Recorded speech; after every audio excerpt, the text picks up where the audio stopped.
tudo bem com vocês? Quero fazer vocês muito bem-vindos ao nosso primeiro Catedral Cast de 2023. E a gente vai começar com chave de ouro. Vamos, pastor? Poxa, põe ouro nisso, né? Põe ouro nisso. Hoje a gente tem o prazer de receber aqui, além da minha esposa linda, né? Continua linda, graças a Deus, a nossa querida, né? Irmã Edmeia. Bem-vinda, Edmeia. Bem-vinda. Muito obrigada pelo convite. Eu estou honrada, estou feliz. Está tudo bem para mim. Um privilégio começar este ano com vocês. Eu já falei para a senhora, mas a senhora sabe que é uma alegria assim, muito grande no meu coração. A Bíblia fala dos heróis da fé, né? A irmã Edmeia é uma dessas heroínas da fé que não estão na Bíblia, mas que estão registradas na história do povo de Deus, não é? Amém. Hoje mesmo ela estava me contando umas histórias, assim, histórias... Ela é uma contadora de histórias, não é? É a nossa Forrest Gump. Quantas horas nós vamos ter de podcast hoje, produção? O maior contador de história é Deus. E Ele colocou esse gosto por história no coração de todo homem.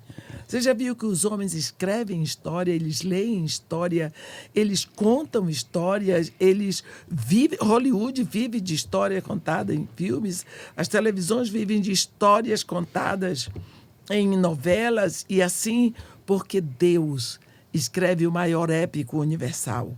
É a história de Deus com o homem. E essa história de Deus com o homem é em 3 capítulos. Primeiro capítulo, Deus cria o homem. Segundo capítulo, Deus perde o homem.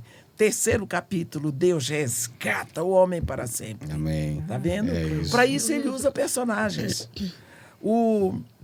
Ele vai botando personagens, tirando personagens. Tem personagens que vão rápido, outros demoram mais. Mas o personagem central é Jesus. Amém. Não é? E ele era um contador de histórias. Né? Ele era. Ele ensinava através de histórias que ele inventava, ele criava. Então...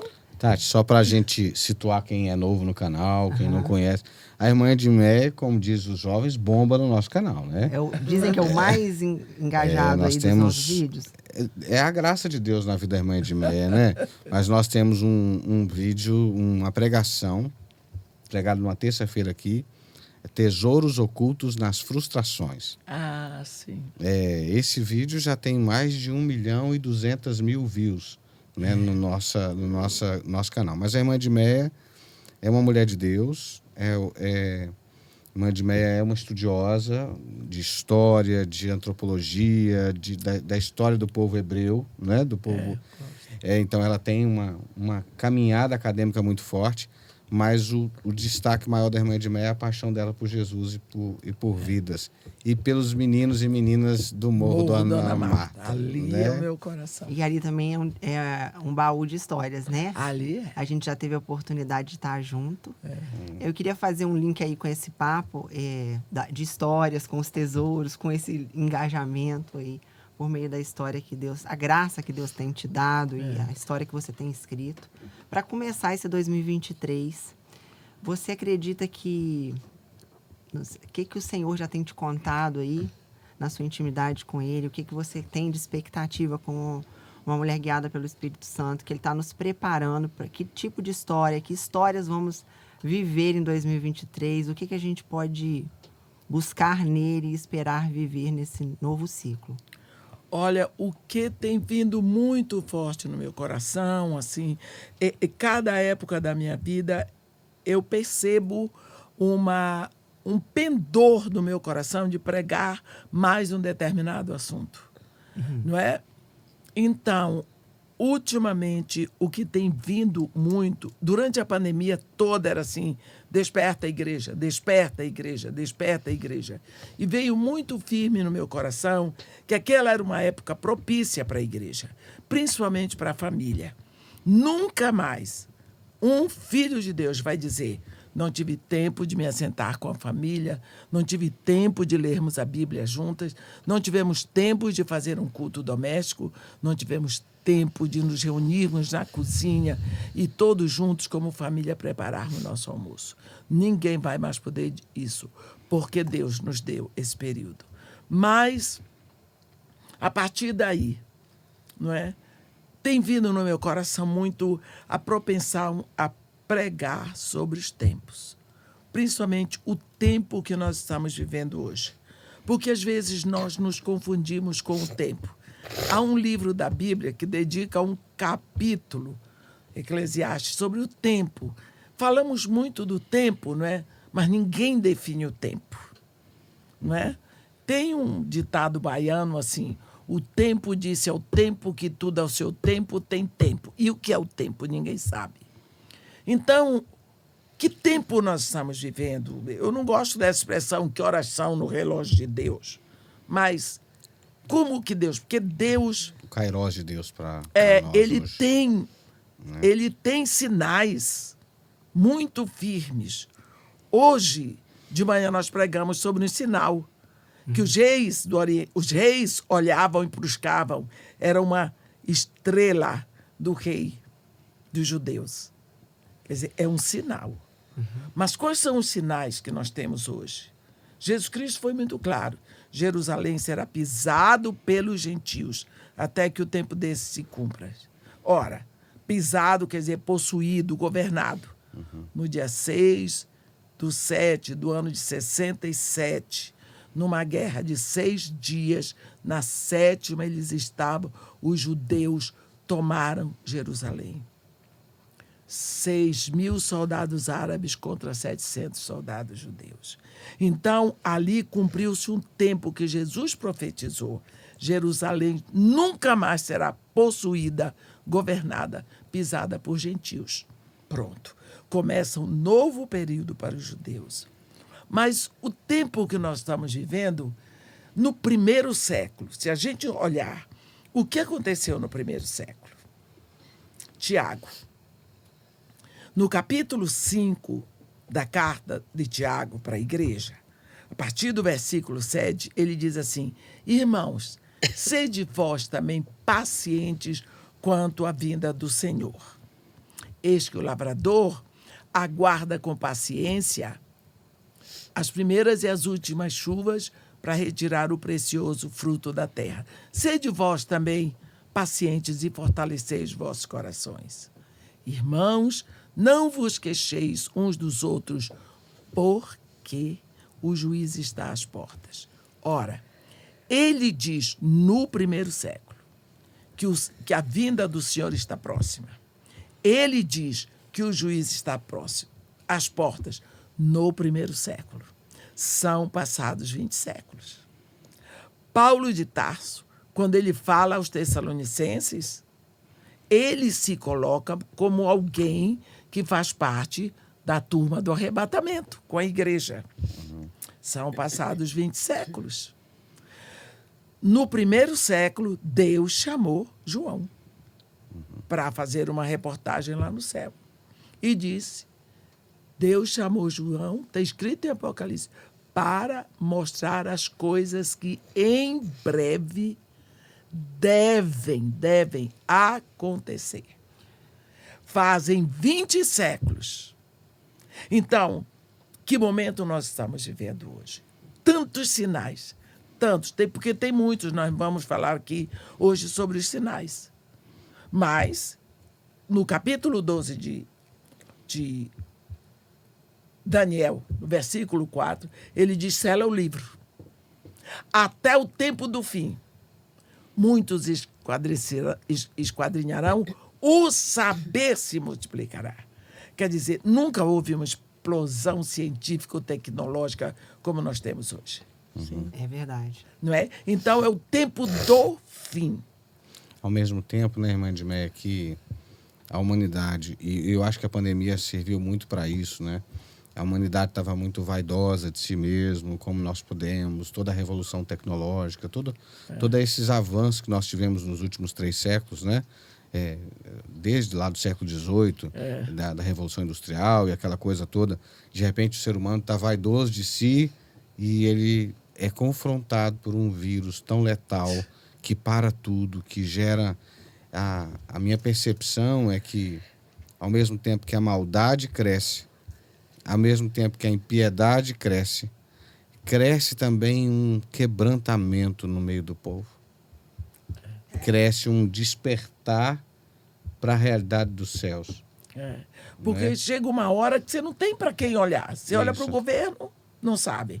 Olha para as religiões, não sabe. Olha para a ciência, eles ficaram nada. Olha para as filosofias, não tem. Só tem uma direção para orar. É para cima. E a gente falava mais cedo, a minha percepção para a igreja é que não tem tempo para brincar de ser igreja, não tem tempo para ser uma igreja não relevante, né? Porque a sociedade ela já está cansada de uma religiosidade estéril.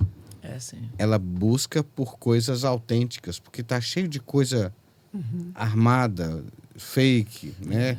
Arrumada para aparecer, mas que não... Na vida social, de uma maneira geral, né?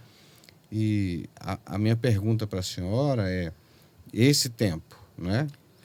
Quais são as oportunidades de Deus que a senhora sente para esse tempo? É exatamente o sofrimento. O sofrimento. O sofrimento do homem ele se torna cada vez mais plausível, mais intenso. Nós podemos contar com isso. Podemos contar. As coisas sobrecarga, né? não vão ficando mais fáceis. Não. Elas vão ficando cada vez mais difíceis.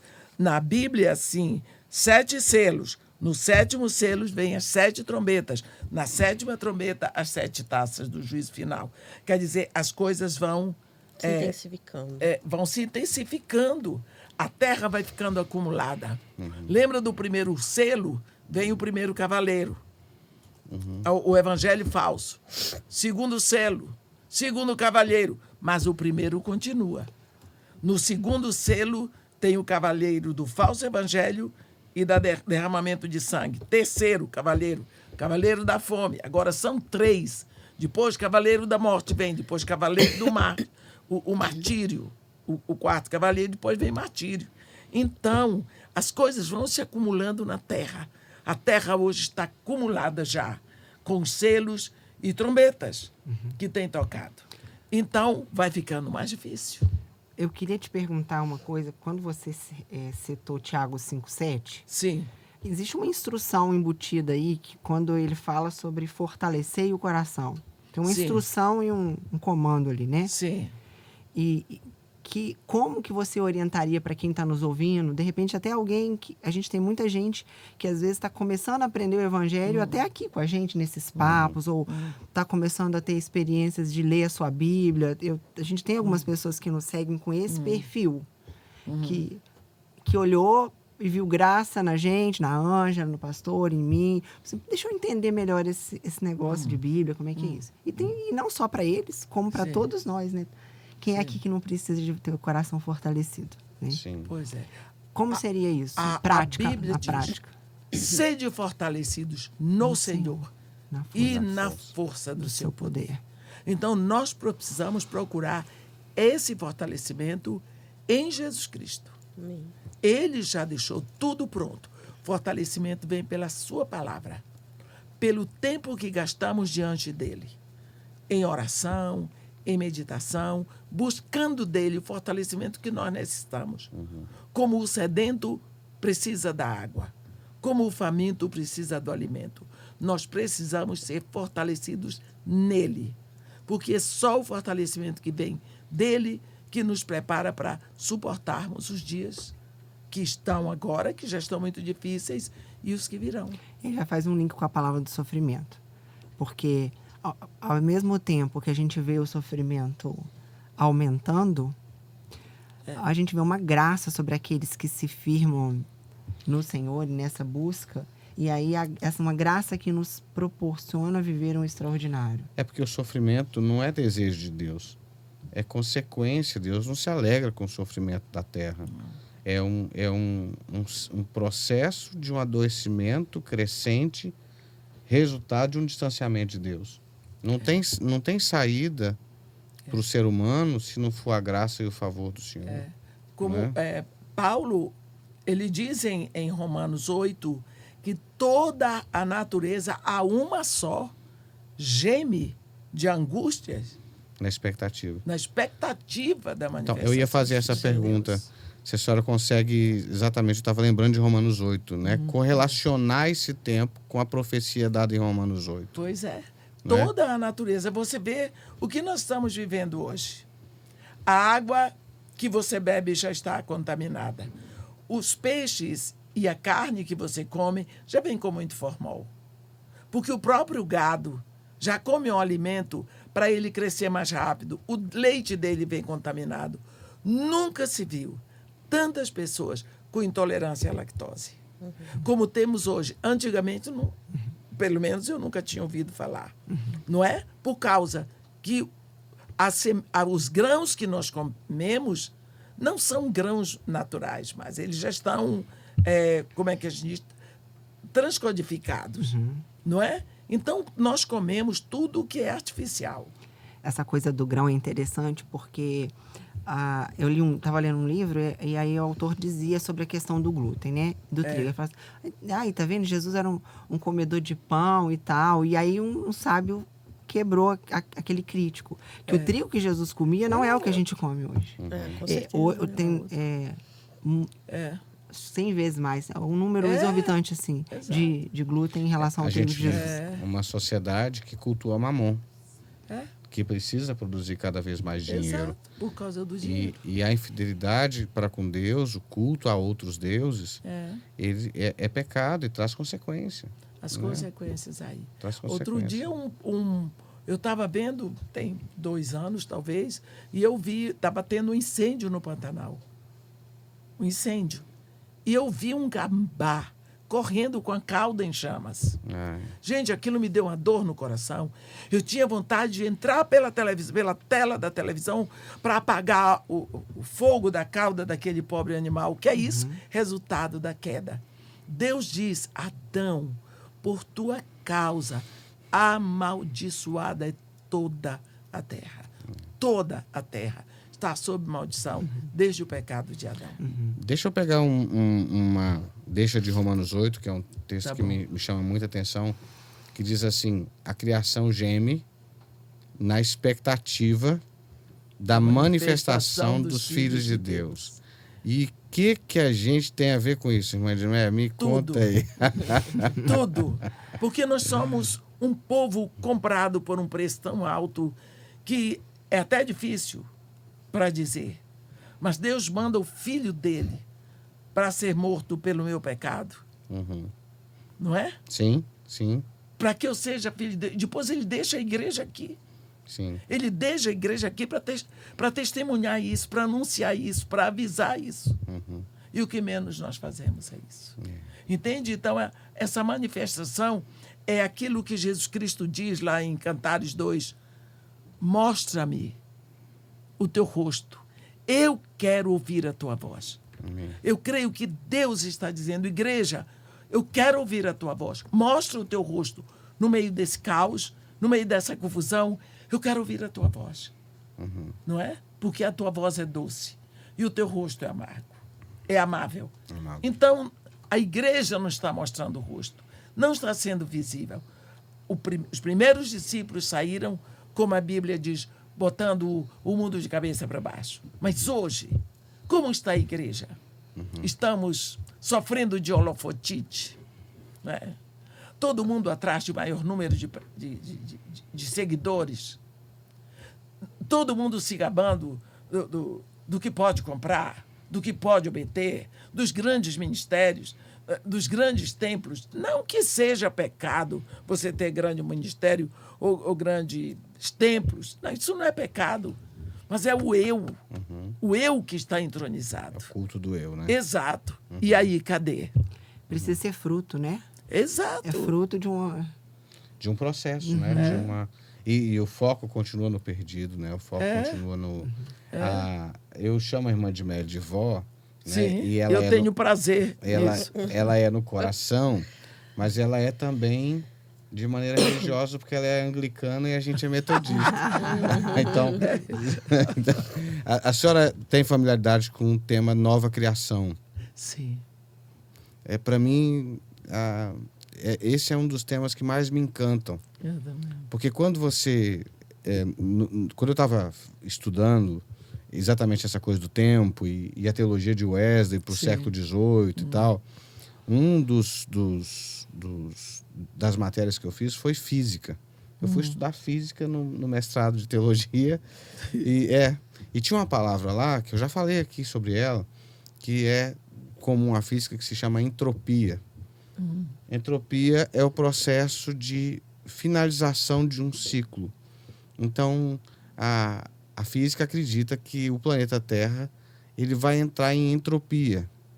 Ou seja, é como uma planta que nasce, tem o seu vigor, floresce e depois ela vai perdendo a vida partindo do pressuposto da física, que a Terra e tudo e toda a vida é fruto de uma explosão. Então é como se essa explosão o Big Bang. Fosse perdendo o seu impacto. Sim. E a gente estudando aquilo, e eu fiquei pensando na graça, que quando a gente chega ao limite da nossa existência, Deus recria. Deus faz tudo novo. Quando a morte se estabelece, Deus ordena a ressurreição. Eu creio em novos céus e nova terra. Eu também. Eu creio em novos céus e nova terra e acredito que essa nova criação já começou a partir de Jesus Cristo. Já. E tem o capítulo que nós chamamos de Apocalipse de Isaías, não é?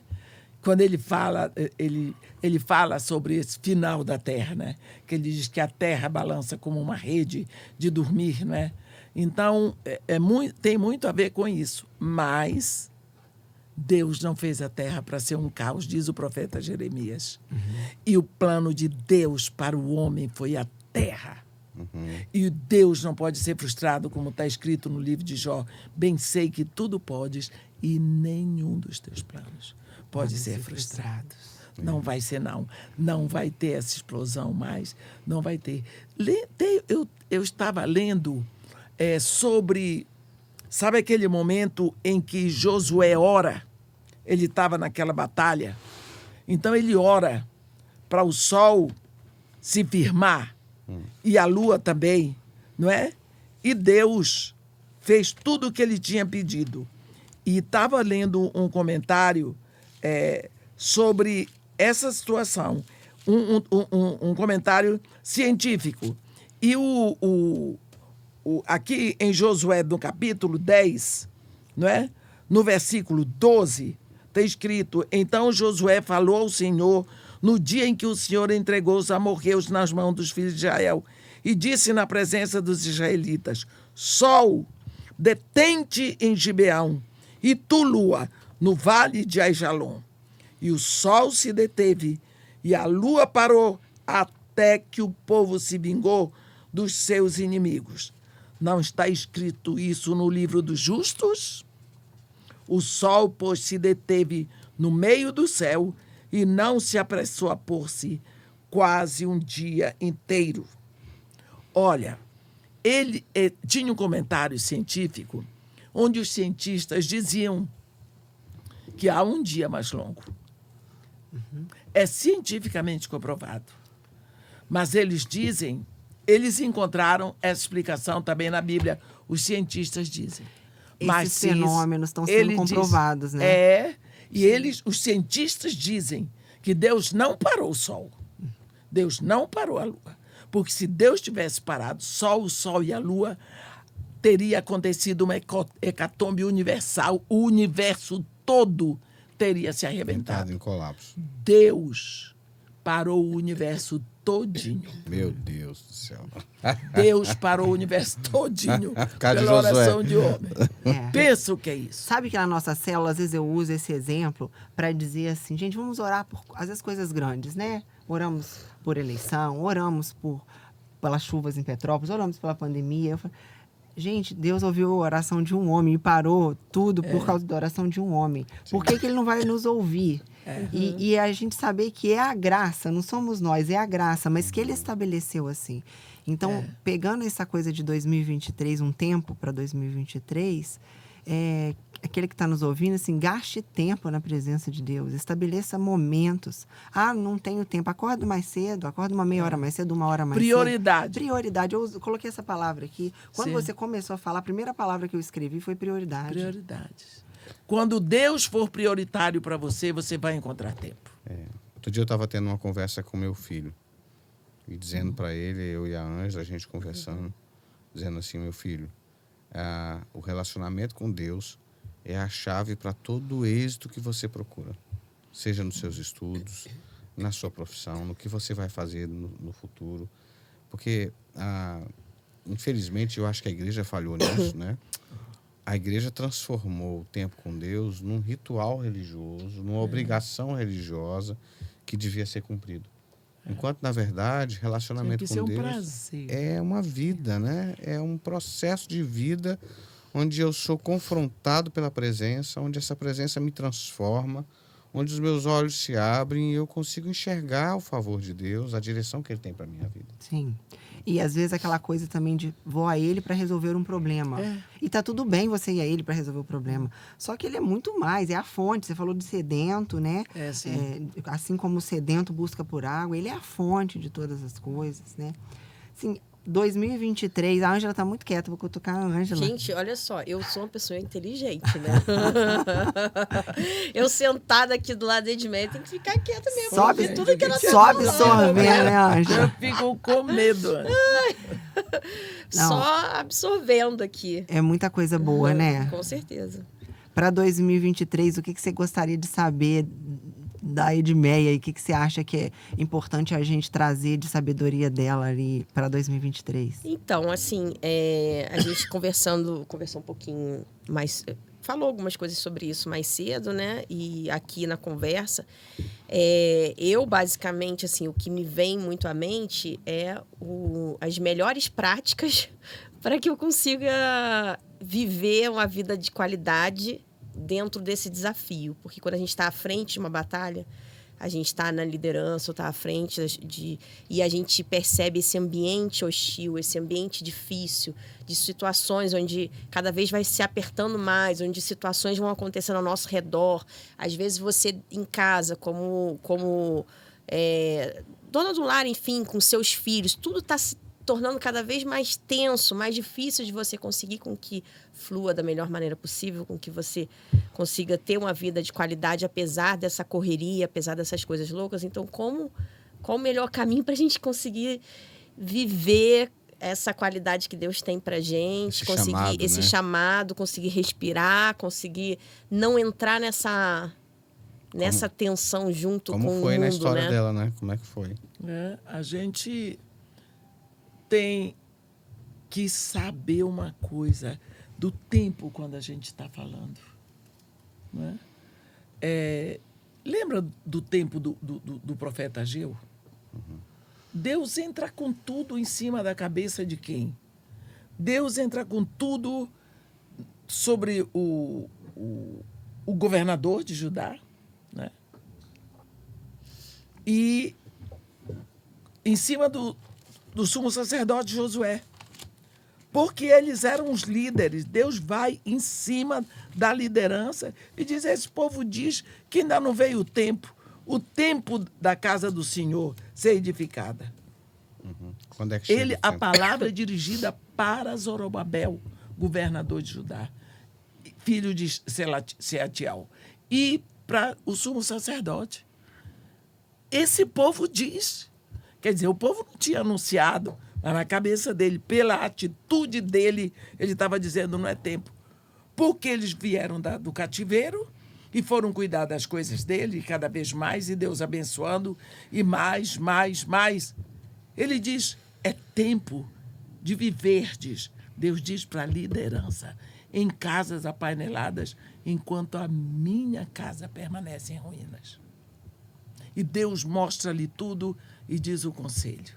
Deus diz o caminho. Deus estende a mão e lhe diz: subi ao monte, trazei madeira, edificai a casa.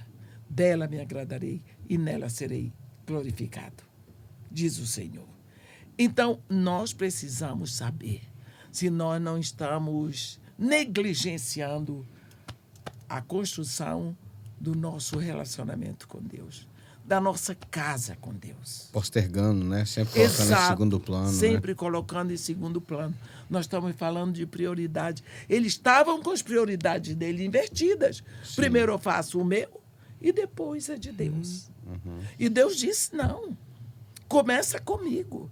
E aí vem Jesus e diz, busca primeiro o reino, a sua retidão, todas as outras coisas serão acrescentadas.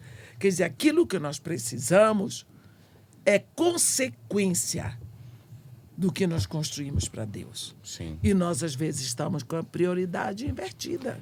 A síndrome de Adão, né? Do pecado original, de construir o nosso mundo sem Deus. E de vez em quando a gente lembra que ele pode ajudar, enquanto, na verdade, o chamado de Deus é que a gente viva a agenda dele. A gente viva o reino dele e a gente ora como Jesus, venha o teu reino, seja feita a tua vontade. É porque a gente, eu acho que assim, isso é muito fato de que a gente vê uma sociedade que fala muito, apesar de estar crescendo gente que é ateu e tal, mas você vê muita gente falando de Deus, muita gente se aproximando do cristianismo, né? A igreja crescendo. Sim. Você vê isso como muito forte na sociedade, em todos os lugares, mas como uma coisa assim, uma coisa assim simpática, tudo isso, mas não sem profundidade, sem entender o lugar de filho mesmo, lugar de parte, né? Sim. Vocês acreditam que ela muito bonito, que a gente mas tá poderia ali, eu não dizer faço que parte. para esse novo tempo a gente está vendo uma igreja, é ousado dizer isso assim, ou até errado dizer que ela está crescendo em largura e não em profundidade? Eu não sei, eu diria que em alguns lugares sim, em outros lugares mas não. a igreja como um todo está vivendo a síndrome de Laodiceia. Aquela igreja rica, abastada, volumosa, em cima do muro. Quer dizer, é uma noiva indiferente. Transforma o evangelho em algo palatável para poder não sofrer a perseguição. Exato. Eu sinto ao mesmo tempo que há um mover de Deus trazendo uma restauração da igreja.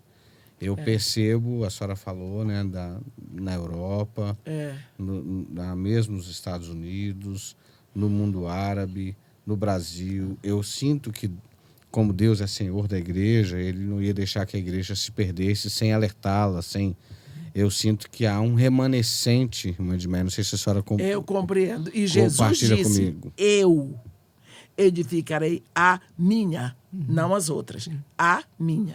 Então, a igreja de Jesus Cristo é essa aí. Eu estou trazendo para a mesa, não para a gente emitir juízo, não. Pelo contrário, de repente, para reconhecer e usar dessa palavra que já tem sido trazida desde o início, de priorizar a presença, de buscar esse fortalecimento, de buscar essa sabedoria, essa instrução que a Ângela se mostra sedenta ali para educar, para liderar, para que a gente, então, aprofunde. E ainda que esteja havendo um alargamento, da minha parte, precisa haver aprofundamento. A minha percepção encorajar as pessoas a viverem como filhos mesmo, não como espectadores, né? Mas como parte. A minha percepção é que a igreja de Jesus está viva e crescente. Agora, a gente não pode confundir a igreja de Jesus com o movimento evangélico no mundo.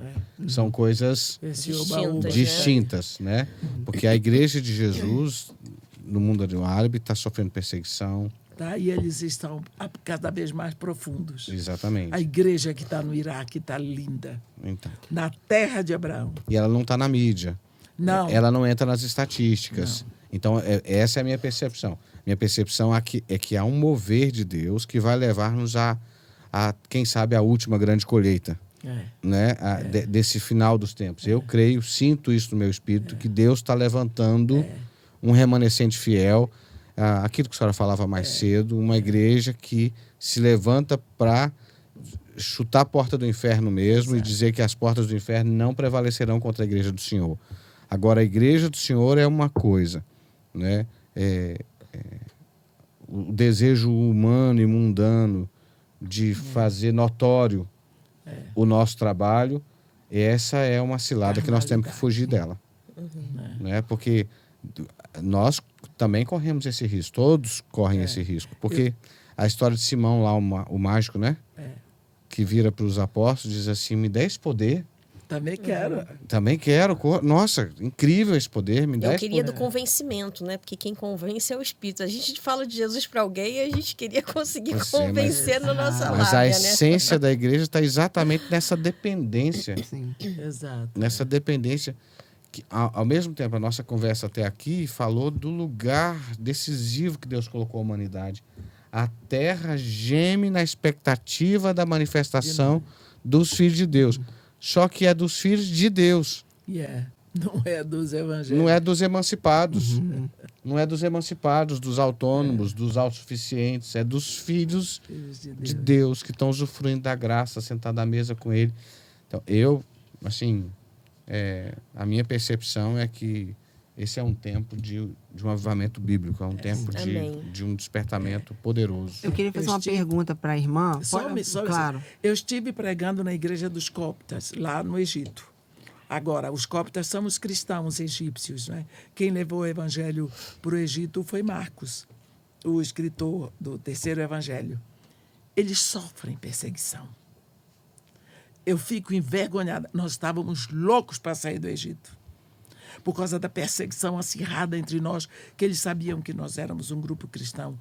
De quando eu saí de lá, eu fiquei, meu Deus, e os nossos irmãos, filhos de Deus que estão ali, sofrendo a perseguição todo dia e toda hora, diariamente. Nós temos como eles resistem. Só deve conhecer um pastor querido lá, que faz um trabalho incrível, o pastor Samé Maurício. Sim. Que tem uma igreja na Rocha. Exato. Só deve conhecer. Eles fazem um trabalho, ele é do GKPN.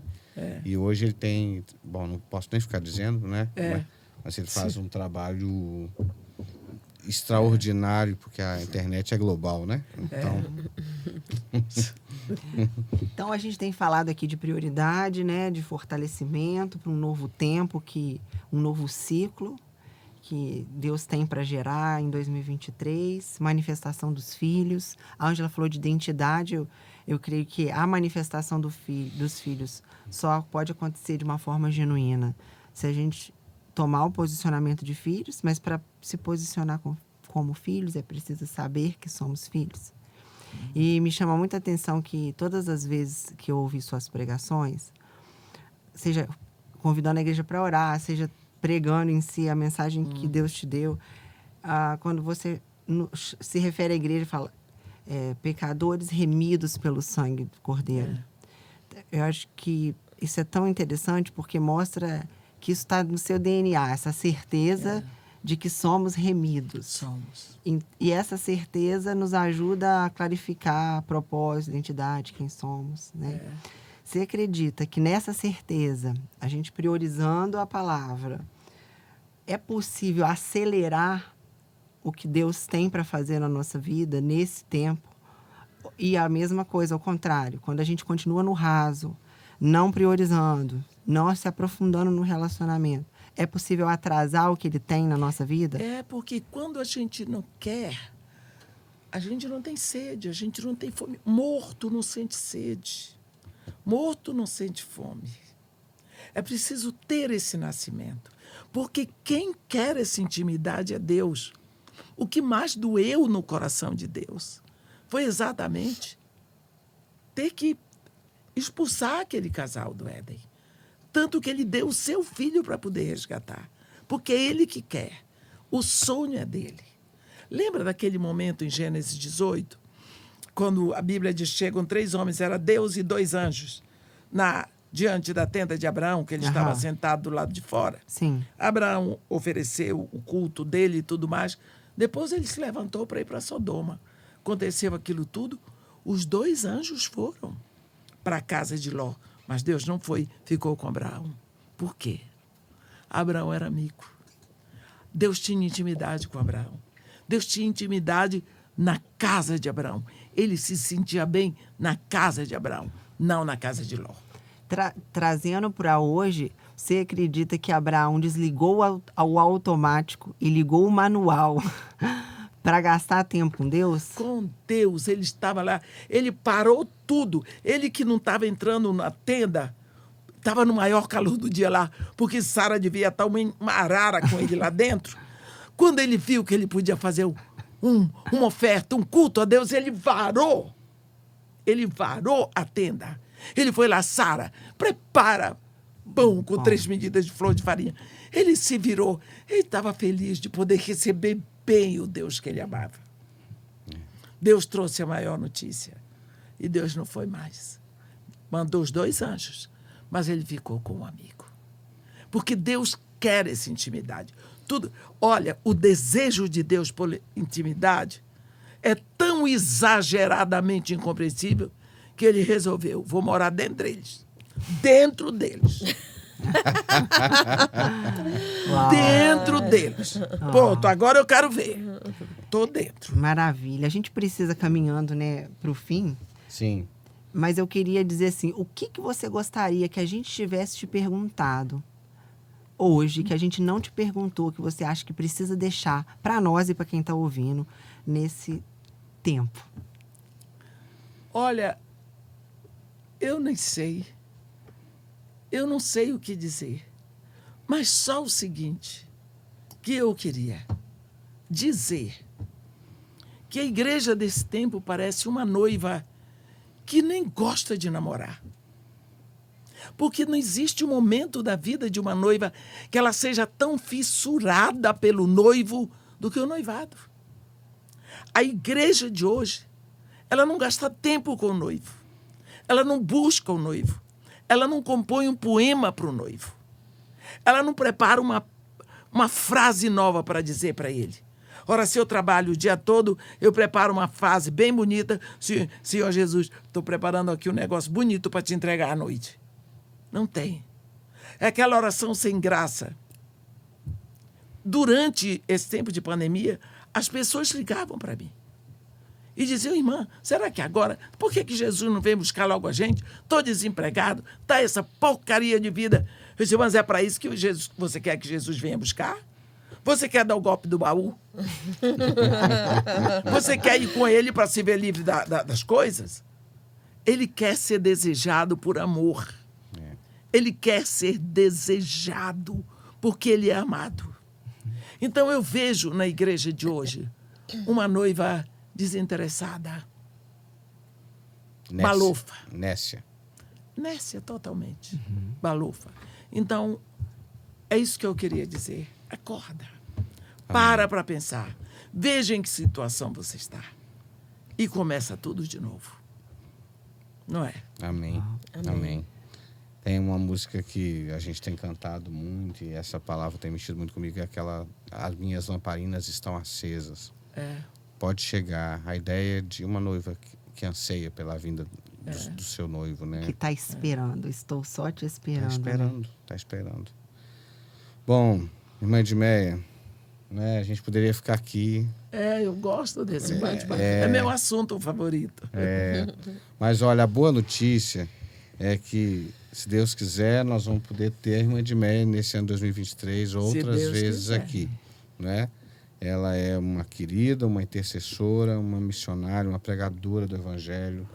E a senhora nos inspira demais, irmã Edmeia. Nos inspira demais. Que Deus continue fortalecendo a senhora e que esse ano seja um ano apaixonante. Amém. Que esse ano seja um ano de entusiasmo na presença de Deus. Amém. De alegria, né? De fervor, de vigor, né? Quando eu vejo a irmã Edmeia, a última vez que eu falei com ela, pregava todos os dias. Né? Não sei se continua pregando. Eu prego todos os dias. Eu estou na reta final. Eu tenho que aproveitar o gás todinho. Que Deus prolongue os seus dias, irmã Edmeia. Que Deus prolongue, que Deus nos dê. Antes que ele não prolongue mais, vou aproveitar até a última. É isso. Amém. Eu acho que a gente podia, cada um, a irmã falou sobre a prioridade, sobre o tempo, o pastor falou agora sobre a expectativa, as lamparinas. Você usou a palavra entusiasmo, eu quero pegar um gancho e não vou deixá-la para você, eu quero pegá-la para mim. Depois queria que a Ângela também deixasse uma palavra de ordem para o ano de 2023. Deus tem gerado há alguns anos isso no meu coração, uma palavra de ordem que ela vai ser sempre a âncora para o ano. E entusiasmo é Deus dentro, a a origem da palavra, né? Etimologia. A etimologia da palavra. Deus dentro. E eu me lembro, ontem eu estava lendo com a Rebeca a Bíblia Ilustrada, as historinhas. Eu aprendo muito com as Bíblias infantis, porque ela tem uns detalhes que eu falo, como que não vi isso na minha Bíblia? E diz que Noé, quando preparava a arca, obedecendo, priorizando a presença, todo mundo chamando ele de maluco, a Bíblia vai dizer que ele fazia com entusiasmo. Então, ele estava esperando, priorizando com entusiasmo. Então, eu queria te convidar, no ano de 2023, a já criar a expectativa, mas já gerar o ano de 2023 na presença de Deus. Não é ficar só esperando. A gente espera no sentido do que ele vai nos surpreender, e ele surpreende sempre. Mas gerar, por meio da sua palavra, do tempo bíblico, com entusiasmo, aquilo que nós vamos viver, porque os tempos são difíceis, sim, mas Deus tem uma graça especial para o povo dele. Ele continua sendo bom. Ele continua sendo bom. E ele tem uma arca para nós. Essa arca já veio, é Jesus Cristo, para nos guardar, para nos privar do mal. A tempestade vai vir, mas tem uma arca para nós. Essa arca está viva, te esperando entrar nela em 2023. Então, com entusiasmo, entra na arca. E aí, dona Ângela, o que você quer gerar aí para nós? Bom, não tem jeito, né? Quando a gente pensa e fala alguma coisa, a gente pensa na gente primeiro, né? Então, assim, 2023, assim, eu tenho uma expectativa que possa ser um ano que eu aprenda a ser leve nas coisas, aprenda a... E também cada uma de nós que vive na correria, um ano de alegria, de leveza, que a gente possa realmente desfrutar dessa graça de Deus, esse amor de Deus, esse cuidado de Deus e desse descanso, né, em Deus. Então, assim, não que eu quero descansar, né? Eu quero que seja um ano de muitos frutos, mas que a gente aprenda realmente a viver o tempo de hoje mesmo. Assim. Amém. Do hoje. Mas podia orar pra gente. Vou pedir só pra senhora puxar o microfone pra pertinho da senhora. Isso. Assim, tá bom? Tá ótimo. Amém. Senhor Deus, nosso Pai, como é bom podermos começar um ano com tantas e tantas pessoas chegando diante do Senhor. Obrigada, gente. Para proclamar o seu nome, para proclamar a sua autoridade sobre nós, para proclamar a sua majestade, sua santidade, sua presença, só porque o Senhor colocou no nosso coração a fé, a certeza de que o Senhor é nosso Pai. Lhe agradecemos, ó Pai, por aquele momento em que o Senhor moveu os nossos corações a recebermos a palavra, a guardarmos o nosso coração e explodirmos numa confissão completa do Senhor Jesus como único e suficiente Salvador. Aleluia. Lhe agradecemos, ó Pai, e lhe pedimos que de cada momento desse ano nós possamos ter a certeza de que o Senhor está ao nosso lado como um poderoso guerreiro. Amém. Lhe pedimos que tenhamos uma consciência total de fazermos e de desejarmos fazer a sua vontade. Louvado, glorificado seja o teu nome, ó Pai, e que nós possamos levar a palavra da verdade, o evangelho da salvação, esta palavra eterna a tantas pessoas que não te conhecem. Dá-nos a alegria de poder compartilharmos este milagre eterno do teu amor por nós. Nós te agradecemos por tantas bênçãos, por tanta alegria, em nome de Jesus. Amém. Amém. Amém. Amém. Se você curtiu esse papo, se você foi abençoado por essa conversa, pela presença da irmã Edmeia, envie esse link para outras pessoas, compartilha com quem vier aí no seu coração. Também no Spotify. E Também isso dá para... aí. No carro, né, no trânsito. Isso. Facilita mais ainda, você pode baixar para ouvindo. E até semana que vem. Um abraço bem apertado e seja você uma bênção. Tchau, tchau. Um abraço, gente. Com Deus.